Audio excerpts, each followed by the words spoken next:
Hello friends, welcome to A1IS. Today we'll start our ongoing current affairs series for BPSC mains. हमने लगभग 40 plus lectures deliver किया है, discussions किया है। उसमें आप देखे होंगे लगभग 50 से 55 टॉपिक्स हमने कवर किया है। कुछ इंपॉर्टेंट टॉपिक्स अभी और आएंगे, लेक्चर्स और आएंगे फ्रॉम द A1IS प्लेटफॉर्म से जो हमारा रोज आता है। मैंने बहुत सारे इंपॉर्टेंट करंट अफेयर्स जो सीरीज को इंटरलिंक किया आपके स्टैटिक पार्ट से।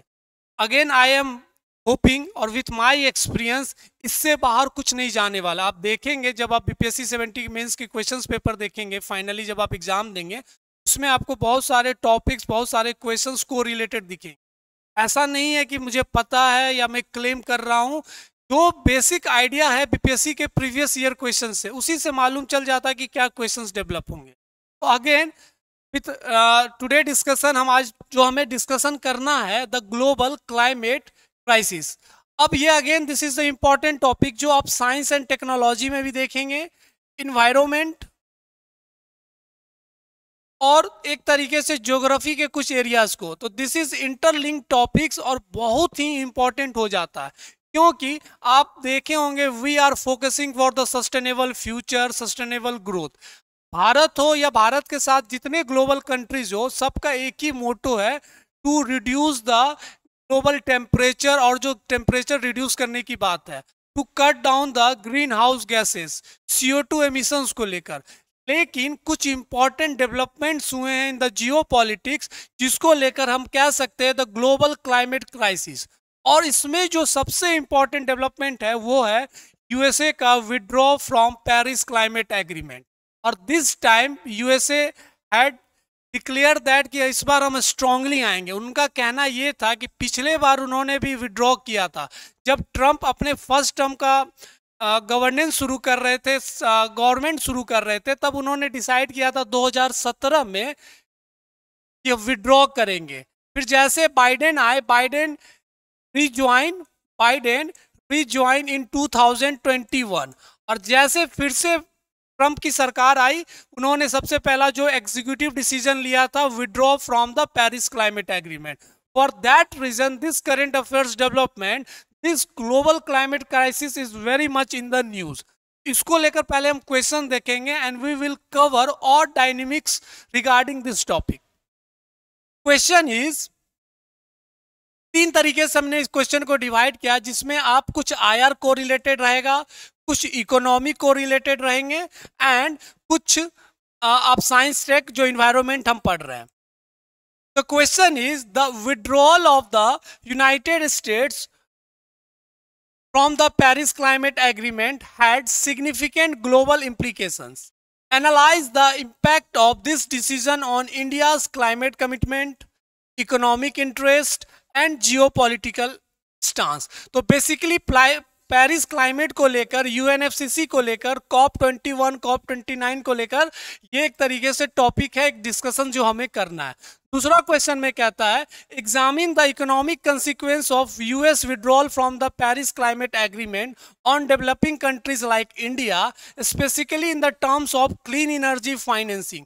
तो ये भी बहुत इंपॉर्टेंट है, जहां पे आप आईआर से कोरिलेट कर सकते हैं this environment part. Third important question है, how did the US withdrawal from the Paris Climate Agreement influence Indo-US relations? So these all are the important questions totally dedicated on the Paris climate, global climate crisis, India का stance, India का आने वाले समय में future prospect, सारा चीज एक दूसरे से इंटरलिंक है।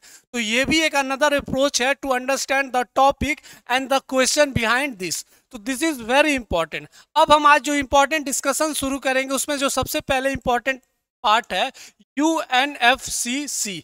आपने पढ़ा होगा इन द स्टैटिक पार्ट की यूएनएफसीसी क्या है, United Nation framework convention on climate change. This is one of the important United Nation framework convention on climate change, जो came into the force in 1995।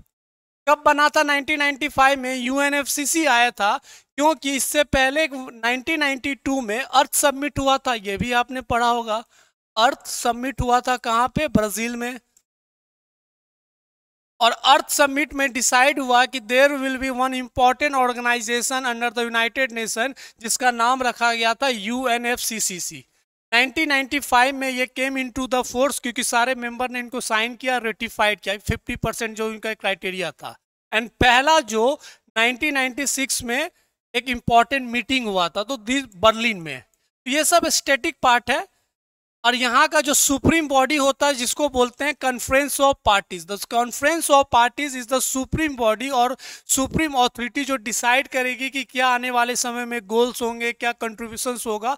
All decision making done by this conference of parties. तो ये supreme authority होता। तो this is very important. इसी से को relate है Paris climate, इसी से को रिलेट है COP29 जो लेटेस्ट हुआ है, COP28, COP15, क्योटो प्रोटोकॉल, सब ये कॉन्फ्रेंस ऑफ पार्टीज के हैं। तो this is one of the important one.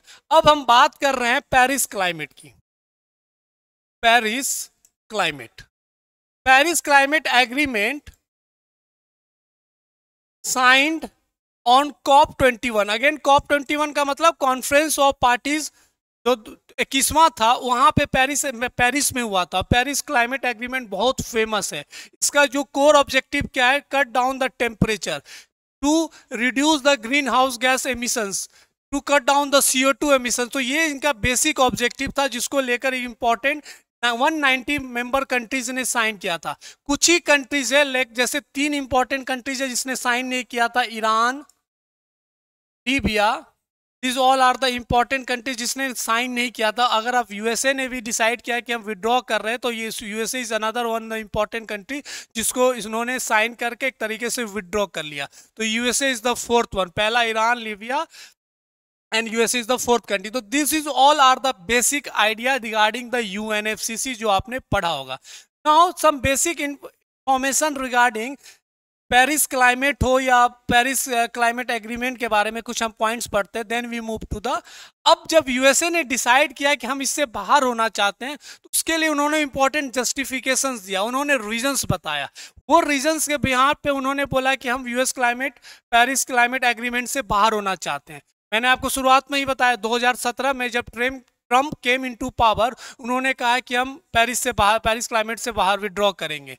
उसके बाद जैसे बाइडेन की सरकार आए उन्होंने रिज्वाइन किया और फिर से ट्रम्प की सरकार आए तो उन्होंने फिर से विड्रॉ कर लिया। तो this cat and mouse chase between USA regarding the global climate crisis हो, ग्लोबल क्लाइमेट फाइनेंसिंग हो या किसी भी क्लाइमेट इन्वायरमेंट फ्रेंडली एग्रीमेंट को लेकर, तो there is always term use cat mouse chase between USA and world organisation. तो सिर्फ पेरिस क्लाइमेट को नहीं लेकर, उस दिन मैंने IR में भी कहा WHO से उन्होंने विड्रॉ कर लिया, कुछ इंपॉर्टेंट एग्रीमेंट पे एग्जीक्यूटिव एग्रीमेंट को साइन कर रहे हैं, ह्यूमन राइट्स को लेकर बात कर रहे हैं।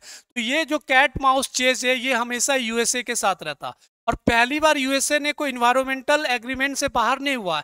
इससे पहले जब जॉर्ज बुश थे तो उन्होंने भी एक इंपॉर्टेंट एग्रीमेंट से कॉन्फ्रेंस ऑफ पार्टी से बाहर अपना नाम कर लिया था, मतलब USA ने विड्रॉ कर लिया था। तो this is always move forward USA का इन्वायरमेंट को लेकर, फ्यूचर को लेकर।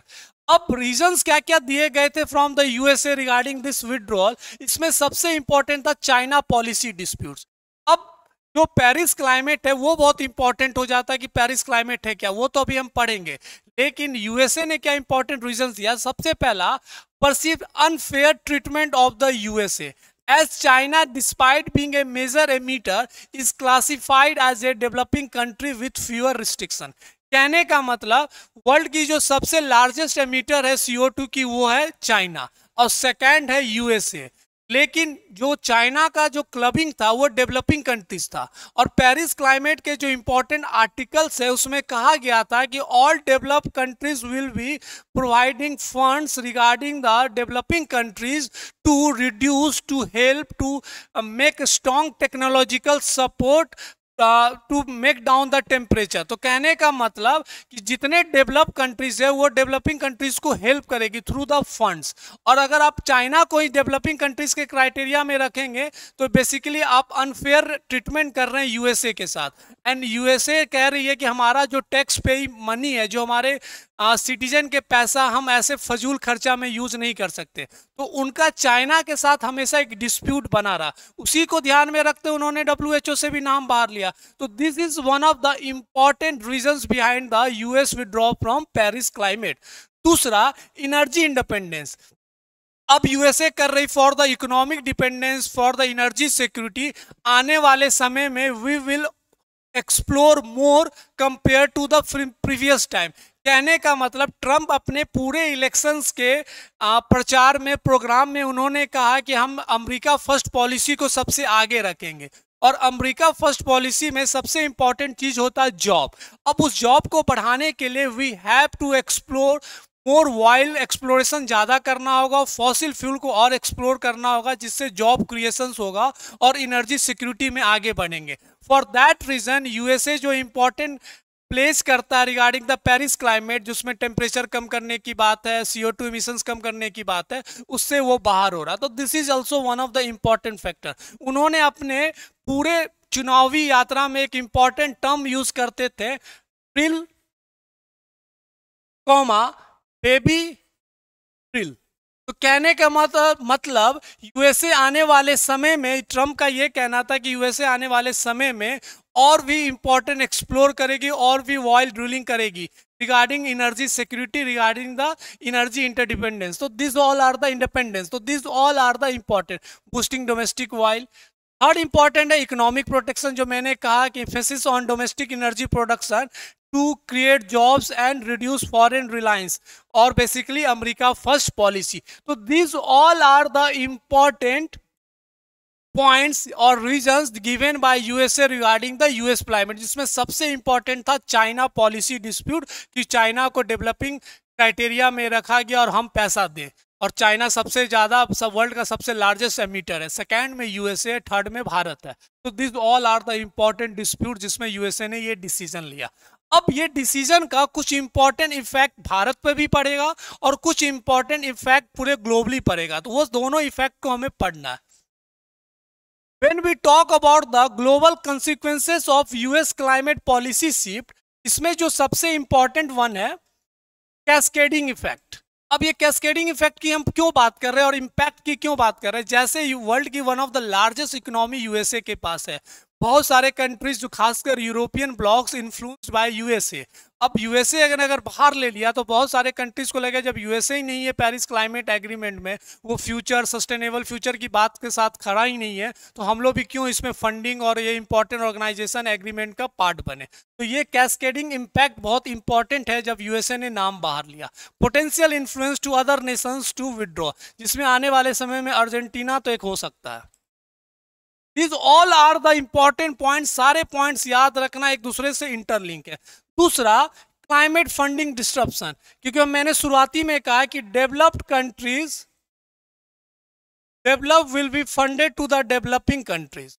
तो जो सबसे USA is one of the largest country जो फंड करती थी रिगार्डिंग द क्लाइमेट फंडिंग, और जब बाइडेन की सरकार थी तो बाइडेन ने 3 बिलियन का एक प्रॉमिस किया था कि आने वाले समय में, जैसे ट्रंप ने आया उन्होंने ब्लॉक कर दिया। तो मैंने कहा ना, ये कैट और माउस चेस बना है यूएसए का और इन्वायरमेंट को लेकर। तो this is also climate funding disruptions होगा, क्योंकि USA is one of the largest funder regarding the climate agreement. Accelerated climate change, increase reliance on fossil fuels, जैसे यूएसए ने कहा कि इकोनॉमिक बूस्ट करने के लिए, सेल्फ एनर्जी इंडिपेंडेंस के लिए, सिक्योरिटी के लिए हम और वाइल्ड फॉसिल फ्यूल को एक्सप्लोर करेंगे। तो this is also one of the important accelerated climate change, क्योंकि जो हमारा टारगेट है आने वाले समय पे उस पर तो बात ही नहीं होगा। इनहांस वर्नलिटी की बात की है, increase risk for the island nation, क्योंकि 1.5 डिग्री टेम्परेचर कंट्रोल की बात की गई है जब पेरिस क्लाइमेट एग्रीमेंट की हम बात कर रहे हैं, तो जिसके कारण जो आइलैंड नेशन है उनके ऊपर और डेंजर क्रिएट हो रहा है। These all are the global consequences of USA after withdraw. तो this is one of the important. पहले हमने पढ़ा कि क्या क्या इंपॉर्टेंट रीजंस ने यूएसए ने दिया, दूसरा ग्लोबल कंसिक्वेंसेस, और थर्ड हम पढ़ेंगे इसका भारत पे क्या इंपैक्ट होने वाला है। When we talk about the impact on India after US withdraw from this agreement, पहला मोरल लीडरशिप की बात। India has been a leader in fighting climate change setting goals to reduce its carbon emissions and use more clean energy. तो भारत हमेशा clean energy के लिए आगे बढ़ता है। और आपने पढ़ा होगा इंडिया यूएस रिलेशंस में, India and USA have sign strategic partnership on clean energy. तो ये एक इंपॉर्टेंट इंपैक्ट हो सकता है इंडिया यूएस रिलेशंस में। क्वेश्चन में भी पूछा गया था एनर्जी को लेकर, इकोनॉमिक इन्वेस्टमेंट को लेकर। तो this can be one of the important impact on India US relations and particular to India. दूसरा, despite challenges India is committed to climate action, now it might need to step more as the USA pulls back. तो this is also one of the important, जब हम leadership की बात करें भारत को संदर्भ में, भारत के रेफरेंस में। Climate finance and support. India is like a many developing countries needs financial support to deal with the impact of climate change. और USA is one of the important country regarding the funding. तो एक तरीके से USA का नाम बाहर होना, ये सबसे ज़्यादा impact भारत पे। और India is very eagerly, India is very passionately working very hard regarding the climate change or Paris Climate Agreement. Trump move to withdraw from the agreement makes it harder and take away the key source of funding. India energy transition and climate resilience project will need more support, which might be harder to come out, क्योंकि Bharat energy transition की तरफ जा रहा है। वहाँ पे ये Paris climate से नाम लेने के बाद, फंडिंग रिस्ट्रिक्शंस होने के बाद भारत के सारे प्रोजेक्ट पे इम्पैक्ट होगा। तो this all are the important point जो आपको पता होना चाहिए।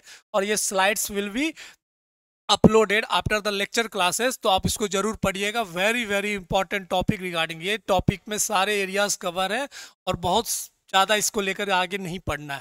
थर्ड, ग्रीन टेक्नोलॉजी अपॉर्चुनिटी, ये भी एक इम्पॉर्टेंट है। ग्लोबल रोल की बात करें, India role in global climate now more important, क्योंकि भारत को अब एक लीड लेना होगा रिगार्डिंग द ग्लोबल रोल। तो this is very important when we talk about the global climate crisis after USA withdraw.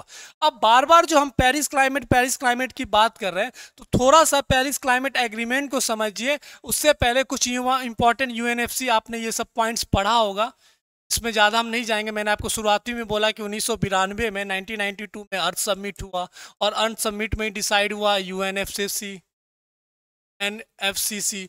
और 1995 में 1995 में यूएनएफसी केम इनटू फोर्स, और पहला जो मीटिंग हुआ 96 में, इसको कॉन्फ्रेंस ऑफ पार्टीज 1 बोलते हैं। इसमें कुछ इंपॉर्टेंस है। कॉन्फ्रेंस ऑफ पार्टीज 8 जो न्यू दिल्ली में हुआ था, न्यू डिक्लेरेशन बोलते हैं। This is the important one जो हमें पढ़ना। हम जो COP21 की बात करते हैं, 2015 में हुआ था, पेरिस क्लाइमेट एग्रीमेंट, इसके सारे इंपॉर्टेंट पॉइंट्स हैं। This is also one of the important. COP26 Glasgow में हुआ था, 27 इजिप्ट में हुआ था, COP28 कब हुआ है, यूएई में, और लेटेस्ट जो हुआ है COP29 कहाँ पे हुआ, अजरबैजान, बाकू में। तो this is all are the important point. खाली एक नॉर्मल टाइमलाइन आपको पता होना चाहिए, कभी हो तो क्वेश्चंस अगर लॉन्ग फॉर्म में हो तब आप यहाँ पे थोड़ा सा टाइमलाइन, यही इंपॉर्टेंट टाइमलाइन है, आप बता सकते हैं। ये सारे पॉइंट्स को थोड़ा सा याद जरूर रखिएगा। मूविंग फॉरवर्ड, कि थोड़ा सा हम पहले जाने कि what is the Paris climate, जो इसका बार बार चर्चा हम करते हैं। When we talk about the Paris climate, जो COP21 2015 में हुआ था, यही सबसे इंपॉर्टेंट है। और दो, Paris climate and Kyoto protocol, ये दोनों क्या बात कर रहा है, to control the emissions of green house gases. तो for that reason this is the important. अब हम बात करते हैं कि कुछ इंपॉर्टेंट एग्रीमेंट और की पॉइंट्स। हमेशा पेरिस क्लाइमेट क्योटो प्रोटोकॉल को याद रखिएगा, उसके सारे पॉइंट्स को याद रखिएगा। वो हमेशा आंसर्स में, कंटेंट में बहुत यूज होता है, वो पॉइंट्स को हमेशा याद रखना आपको। तो टेम्परेचर की बात की गई थी, keep warming well below 2 degree Celsius and continue all efforts to limit the rise in temperature. तो जो टेम्परेचर का वो है उसको 2 डिग्री पे कंट्रोल करना है, और आने वाले समय में 1.5 डिग्री सेल्सियस। तो टेम्परेचर की बात की गई है नंबर 1। जब नंबर 2 फाइनेंस की हम बात किए थे, डेवलप्ड एंड डेवलपिंग, तो फाइनेंस में रिच कंट्रीज, जो डेवलप कंट्रीज है, must provide $100 billion from 2020 as a floor amount to be updated. तो ये 100 मिलियन, तो ये फंडिंग की बात हो गई। दूसरा, इमिशंस ऑब्जेक्टिव, हर कंट्रीज को एक तरीके से इमिशंस का ऑब्जेक्टिव दिया गया, भारत को अलग, क्योंकि डेवलपिंग कंट्रीज है, वो तुरंत अपने फॉसिल फ्यूल को ट्रांसफॉर्म नहीं कर सकता रिन्यूएबल एनर्जी में। तो ऐसे कंट्रीज को थोड़ा टाइम दिया गया, आने वाले समय में धीरे धीरे अब अपने एनर्जी टेक्नोलॉजी को ट्रांसफर कीजिए। और डेवलप कंट्रीज जो पहले से उनके पास ऐसा टेक्नोलॉजिकल फंडिंग सपोर्ट है, उनको थोड़ा सा कम टाइम लिमिट दिया गया। तो this is the one of the important. लेकिन यहीं पे तो सबसे बड़ा इंपॉर्टेंट कन्फ्लिक्ट शुरू हुआ था यूएसए एंड चाइना को लेकर।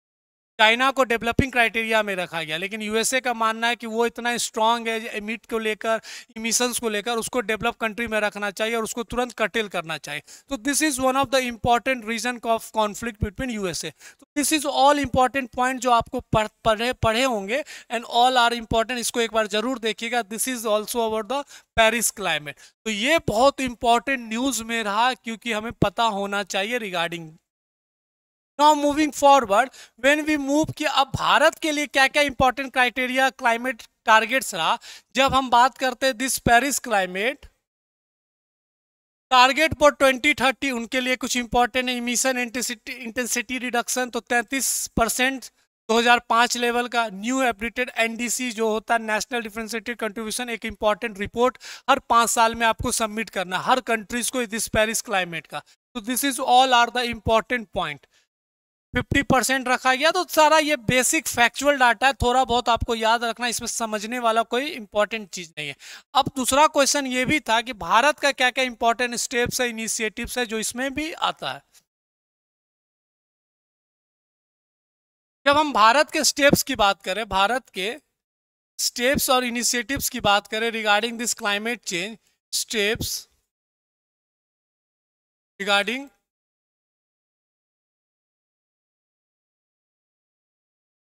क्लाइमेट चेंज और we can say Paris climate को लेकर भारत ने क्या क्या इंपॉर्टेंट स्टेप्स लिया। तो भारत ने सबसे इंपॉर्टेंट एक कंसेप्ट दिया था इन द ग्लासगो में, जब कॉप कॉन्फ्रेंस ऑफ पार्टीज हुआ था यूके में, वहाँ ने भारत ने एक इंपॉर्टेंट कंसेप्ट दिया पंचमित्र, पंचामृत, सॉरी पंचामृत। पंचामृत मतलब 5 चीजों से जो बनते हैं पंचामृत, आपने देखा होगा पूजे पाठ में, सत्यनारायण भगवान के पूजा में ये यूज किया जाता है पंचामृत। तो 5 पदार्थों से जो बना हुआ रहता। तो भारत ने यहाँ एक इंपॉर्टेंट कंसेप्ट दिया रिगार्डिंग द पेरिस क्लाइमेट और क्लाइमेट चेंज, पंचामृत। ये याद रखिएगा, वेरी इंपॉर्टेंट। और ये 5 पॉइंट हमेशा आपको कॉपी में होना चाहिए जब ये क्वेश्चंस आता है regarding this. India Panchamrit is one of the strong step regarding climate change. और भारत ने पूरे दुनिया को कहा कि इस 5 से बहुत स्ट्रॉन्ग इंप्लीमेंट किया जा सकता है टू कंट्रोल क्लाइमेट चेंज। तो पहला पंचामृत का जो पहला हुआ है, by 2030 non fossil energy capacity will reach 500 gigawatt. तो कहने का मतलब जो एनर्जी ट्रांसफॉर्मेशन की बात की जा रही है, भारत नॉन फॉसिल फ्यूल से नॉन फॉसिल फ्यूल की तरफ जाएगा और हमने एक टारगेट सेट कर दिया है 500 गीगावाट, जिसमें आपने पढ़ा होगा विकसित भारत को लेकर बड़ा फोकस किया गया था। दूसरा, renewable energy will meet 50% of its energy needs by. तो कहने का मतलब जो हमारा 50% का जो सप्लाई डिमांड कंसेप्ट है, नीड है, वो हम रिन्यूएबल एनर्जी से पूरा करेंगे। थर्ड इंपॉर्टेंट है, will reduce carbon intensity by 45%। तो ये Panchamrit is very very important, 5 point हमेशा याद रहना चाहिए। Fourth, will reduce carbon emissions by 1 billion tons by 2030। And the core important पहुंचना कहाँ है, net zero target emission 2070। So this is known as the Panchamrit and one of the significant step taken by India to control climate change and after Paris Climate Agreement. जब हम दूसरा बात करें कि दूसरा क्या इंपॉर्टेंट है, इंडिया सोलर अलायंस और we can say international solar alliance. ये भी एक इंपॉर्टेंट स्टेप है जिसको भारत फ्रांस ने इंपॉर्टेंट लीड किया था रिगार्डिंग दिस कि आने वाले समय में solar alliance is one of the important. ये सब जो स्टेप्स है जो आपने पढ़ा भी होगा, बहुत सारी योजना है, this all are the important initiatives taken by Indian government regarding the after the Paris climate also और क्लाइमेट चेंज। तो ये सारा जो हम पढ़ रहे हैं, डिस्कस कर रहे हैं रिगार्डिंग द इंपॉर्टेंट क्वेश्चन जो हमने शुरू में बात किया, उस क्वेश्चन पे कैसे कंटेंट को हमने कवर करना। तो हमने पूरा पेरिस क्लाइमेट को समझा, यूएसए का इंपॉर्टेंट स्टेप्स, रीजन्स, उसका इम्पैक्ट ग्लोबली, सारा चीज समझा, इकोनॉमिक इंटरेस्ट को देखा, इंटर जियो पॉलिटिकल सिचुएशन देखा। दूसरा क्वेश्चन कहता है भारत को लेकर, तो भारत के बारे में भी सारा पॉइंट समझ रहे हैं, एंड इंडो यूएस तो आईआर वाला। तो this type of questions will help you to understand कि हमारे पास क्या कंटेंट है, हमें कैसे समझना है। नाउ लेटेस्ट एक इंपॉर्टेंट डेवलपमेंट है, वो भी थोड़ा सा समझिए कि भारत जो लेटेस्ट COP29 हुआ है कॉन्फ्रेंस ऑफ पार्टीज, उसमें क्या क्या सिग्निफिकेंस है, क्या इंपॉर्टेंट अचीवमेंट्स है और भारत के इंपॉर्टेंट स्पेसिफिक भारत के बारे में निकलना। तो ये COP29 कहाँ पे हुआ? Azerbaijan, Baku. We have discuss कि यूएनएफसीसी क्या है, उसके बारे में नहीं पता। मेजर आउटकम्स ऑफ COP29 क्या है वो पहले हम समझते हैं। मेजर आउटकम्स ऑफ COP29, यहाँ पे फाइनेंस को लेकर बात किया गया कि आने वाले समय में इंक्रीज किया गया, और जो इंक्रीज किया गया 300 billion annual climate finance goal by 2035 under the new collective quantified goals on climate finance. तो this is the one of the important outcome regarding the finance. Okay मतलब एक ट्रिपल फाइनेंस करने की बात कही है। दूसरा, government to government carbon market under the Paris agreement, also one of the important. सीमा work programme for the gender inclusivity की बात की गई है, जेंडर पैरिटी की बात की गई, ये भी बहुत ध्यान रखा गया in this agreement. Over 30 countries endorsed reducing methane from the organic waste declaration. India is not signatory. तो ये भी बहुत सारा, तो यहाँ पे फैक्चुअल पॉइंट्स बहुत है जो हमारे प्रीलिम्स के लिए भी इंपॉर्टेंट है, पर we are focusing for the men's particular अभी हमें। ये सारे आउटकम्स के पॉइंट आपको याद होना चाहिए, ये सब इंपॉर्टेंट। न्यू इनिशिएटिव्स की बात की गई है, नॉर्मल फैक्चुअल पॉइंट्स है, बस एक बार पढ़ना समझने वाला चीज़ नहीं है। सेक्टर स्पेसिफिक डिक्लेरेशंस की बात की गई है, और इंडिया इनिशिएटिव्स, इंडिया का जो हमने बात किया आने वाले समय में India planning for the green hydrogen mission, तो ये भी यहाँ पे चर्चा हुआ था, भारत ने चर्चा किया है ग्रीन हाइड्रोजन मिशन को लेकर। दूसरा हाइड्रोजन बात किया है डिजास्टर रेजिलेंट इंफ्रास्ट्रक्चर को लेकर, जेंडर इंक्लूसिव क्लाइमेट एक्शन को लेकर, सोलर एनर्जी को लेकर, और एनुअल समिट हुआ है from the Sweden regarding the leader summit for the decarbonization. तो this all are the important initiatives taken for the climate change after the Paris climate. तो ये सारे पॉइंट बहुत इंपॉर्टेंट हो जाते हैं, आपको पता होना चाहिए। इंडिया कंप्रिहेंसिव रोल, ये भी हमने देखा, एक मैंने अभी बात किया, इनिशिएटिव्स लीड आईटी समिट को hosted with Sweden, emphasising decarbonising heavy industry, जो नॉर्मल सोलर एनर्जी लीडरशिप की बात है इंडिया सोलर अलायंस को लेकर। ये सारे फैक्चुअल डाटा आप जो पढ़िएगा स्लाइड को, बस एक दो बार स्लाइड को पढ़ना and try to write this type of question. Slide को पढ़िए, ये वीडियो को एक अच्छे से कर देख के ये क्वेश्चन को जरूर राइट कीजिए, तो आपको समझ में आ जाएगा, किसी भी एंगल से क्वेश्चन आएगा, you have enough content to understand. और ये सारे स्लाइड बहुत इंपॉर्टेंट है। दूसरा, एडेप्टेशन फाइनेंस की बात कही है for the small island countries. India stance at COP29, ये इनिशिएटिव्स है, ये स्टांस है। इस प्रपोजल को लेकर बात हुआ। Just transition, global stock take की बात हुई, एडेप्टेशंस की बात की गई, and this all are the important. ये सब नॉर्मल पॉइंट्स है, फैक्चुअल है, समझने वाला चीज़ नहीं है, but I am giving slide जो आप एक बार पढ़ेंगे और समझेंगे। अब इसमें कुछ इंपॉर्टेंट चैलेंजेस भी रहा है, शॉर्टकम्स हैं इन COP29। स्लो लॉस फंड की, लॉस डैमेज फंड की बात की गई है। एनडीसी अपडेट्स डिलेड, कि हर साल सबको एनडीसी अपडेट करना, हर कंट्रीज को। भारत तो सही टाइम पे कर ही देता, लेकिन और भी कंट्रीज है एनडीसी रिपोर्ट सही टाइम पे नहीं सबमिट करता, तो ये भी एक शॉर्ट कम निकल के आया। इमिशन इनक्विटीज की बात की गई, G20 members emit 77% of global emissions. Fossil fuel by the lobby influence, तो आने वाले समय में जो भी ऑयल प्रोड्यूसिंग कंट्रीज है, ओपेक मेंबर्स है, वो तो जाएंगे, क्योंकि फॉसिल फ्यूल तो वो एक तरीके से कंट्रोल हो, एक तरीके से वो लीड करे। आने वाले समय में we are moving from fossil fuel to the renewable energy, तो उनका एक तरीके से लॉबिंग इस चीज़ को चैलेंजेस बना हुआ है। Host nation criticism, Azerbaijan is oil producing country, one of the member of OPEC, for that reason वो हमेशा क्रिटिसाइज करती है। So this is all about the UNFCCC, the Conference of Parties, Paris Climate, as well as the USA withdrawal. Reasons हमने समझा, consequences, Bharat के impact, Bharat के international relations पे, और कुछ latest one the COP29. This is very important topic. First, read all slide, अच्छे से video को देखिए and write this type of questions. फिर हम मिलते हैं नेक्स्ट वीडियो में, कुछ छोटे छोटे इंपॉर्टेंट टॉपिक्स है जो आपके साथ थोड़ा सा डिस्कशंस करना, then we move forward. Again I am hoping कि आप बहुत अच्छे से पढ़ रहे होंगे, बहुत अच्छे से क्वेश्चंस लिख रहे हैं।